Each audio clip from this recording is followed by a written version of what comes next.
pagsumbong sa'yo. Kapag pagod na ako, tama pa bang init ng yakap mo ang hinahanap ko?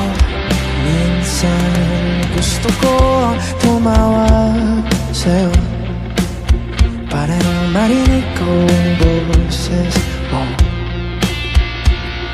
Mali na ba kapag nakangiti ako? Hinahanap ko ang sayo. Yeah.